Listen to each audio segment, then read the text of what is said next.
নমস্কার বন্ধুরা, আজকের আমাদের পরবর্তী এপিসোড প্র্যাকটিক্যাল লেসন 3-তে আমরা চলে এসেছি। আজকে আমরা শিখব how to import A project into your time line. তার পাশাপাশি আমরা শিখব to know all the tabs and panels and screens of Premiere Pro. এই যে প্রত্যেকটা স্ক্রিন আছে, এগুলোর কি এবং কোথায় কি কাজ, এটাকে কি বলে, সেটা সম্পর্কে আজকে আমরা শিখব। তাহলে সময় নষ্ট না করে let's go to the computer screen. আজকে আমরা দেখব এই স্ক্রিনের প্রত্যেকটা উইন্ডো কি এবং এগুলোকে কিভাবে কাজ করা হয়। তো প্রথম বাদিকে আমরা যেটা দেখছি, এখানে আমরা কিছু বিশেষ জিনিস থাকবে। মানে দেখো, সোর্স আছে। সোর্স মানে যে ক্লিপগুলো নিয়ে আমরা কাজ করব, সেই ক্লিপগুলোকে আমরা এখানে দেখতে পারবো। এফেক্ট কন্ট্রোল আছে, এফেক্ট কিভাবে কন্ট্রোল করব, ছবিটাকে বড় করা, ছোট করা। অডিও মিক্সার আমাদের দরকার নেই, এটা এখানে ক্লিক করে, রাইট ক্লিক না লেফট ক্লিক করেই ক্লোজ প্যানেল করে দিলাম। মেটা ডাটা দরকার নেই, ক্লোজ প্যানেল করে দিলাম।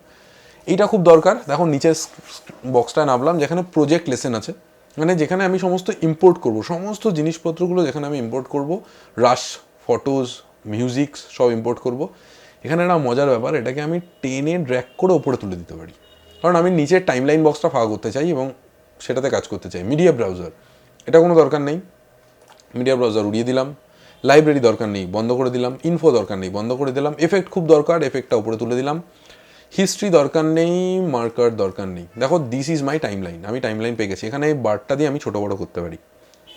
আমি টাইম লাইনটা পেয়ে গেছি। আর এই টাইম লাইনের পাশাপাশি এই স্ক্রিনটাতে আমরা দেখবো যেটা আমরা এডিট করছি, সেই এডিটটা আমরা এখানে দেখতে পারবো। This is the output window. এখানে আমরা এটাকে কোন রেজলিউশনে রাখবো, ফিট না কি, সেটা রাখতে পারি। ফুল করে রাখবো না হাফ না 1/4, ফুল করেই রাখার চেষ্টা করবে। কি যদি মেশিন হ্যাং করে বা কম্পিউটারে সেই ক্যাপাসিটি না থাকে, তখন এটা হাফ বা 1/4 করে নিতে হবে। V stand for video layer, A stands for audio layer. ভিতে আমরা ভিডিও লেয়ারগুলো রাখবো, এতে অডিও লেয়ারগুলো রাখবো। এভাবে আমরা ভিডিও অডিওগুলোকে এখানে একসাথে রাখতে পারি। ঠিক আছে, চলো প্রথমেই টানি। প্রজেক্ট খুললাম। এখানে আমরা নিউ আইটেমে গিয়ে রাইট ক্লিক করে এখানে ইম্পোর্ট করতে পারি।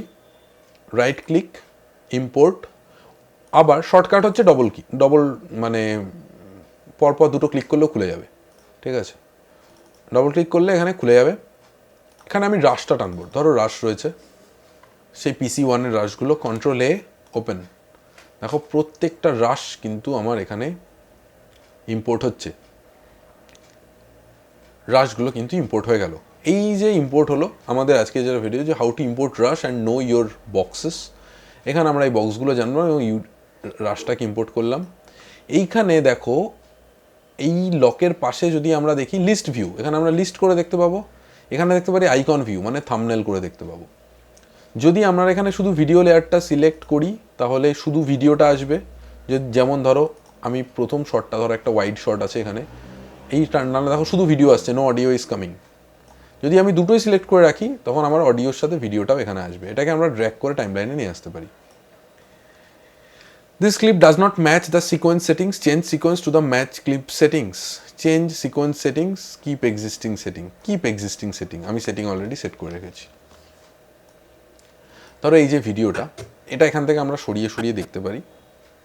এইটাকে আমি যদি ডবল ক্লিক করি, দেখো সোর্স প্যানেল যেটা ছিল সেটা খুলে গেল। সোর্স প্যানেলে আমি প্লে করে ভিডিওটা দেখতে পারি কি আছে। আরেকটা জিনিস এখানে জেনে রাখা দরকার, এই স্ক্রিনগুলোকে আমরা ফুল স্ক্রিন কী করে করব। ট্যাব, কিবোর্ডের ট্যাবের ওপরে একটা বাটন আছে, এসকেপের নিচে একটা ছোট ঢেউয়ের মতো।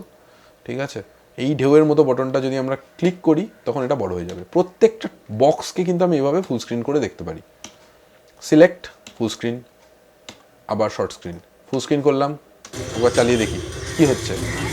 রিক্সা আসছে, আমি স্পেস দিয়ে ভিডিও চালাবো এবং বন্ধ করব। দেখো একটা মেয়েটা একটা ডায়লগ দিচ্ছে, আরে এই ভাই দাঁড়াও। এই দাঁড়াবেন না এগিয়ে যাওয়াটা কিন্তু আমার ক্যারেক্টার বলছে, যারা আমরা মানে আর কি, যারা আমরা ম্যানেজ করছিলাম বাইরে ক্রাউডটা, তারা। ঠিক আছে, এটা কিন্তু সিনেমার অংশ নয়। যাই হোক, this is the shot.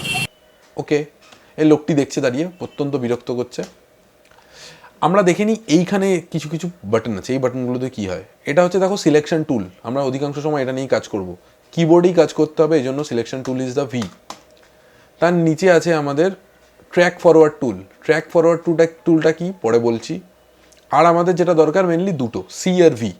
C হচ্ছে রেজার টুল, মানে কাটা, দাড়ি কাটা, রেজার টুল কাটা। এটাকে আমরা দুভাবে কাটতে পারি, ঠিক আছে। এই যে আমরা ইম্পোর্ট করলাম, চ্যানেলগুলো আমরা জানলাম, তার পাশাপাশি আমাদের আরেকটা ছোটো জিনিস জানতে হবে, সেটা হচ্ছে এডিটিং কালার এফেক্টস। এই কালার বক্সে গেলে কালার প্ল্যানেট আমি খুলে দেখাচ্ছি, কালার নিয়ে আমরা পরে প্রচুর ভিডিও হবে। দেখো এখানে আমরা সমস্ত ভিডিওটা সিলেক্ট করলে এখানে আমরা কালার করতে পারবো, টেম্পারেচার, এক্সপোজার, হ্যানা ত্যানা সব রয়েছে, এবং এফেক্ট কন্ট্রোল। এফেক্ট কন্ট্রোলটা কি সেটা নিয়েও আমি পরবর্তী ভিডিওতে বলবো, ঠিক আছে। Okay, so this is all for today. আমরা পরবর্তী লেসনে যেটা আমরা প্র্যাকটিক্যাল লেসনে শিখবো সেটা হচ্ছে থিওরিতে যেটা শিখে এসেছি সেটারই পরবর্তী ধাপ।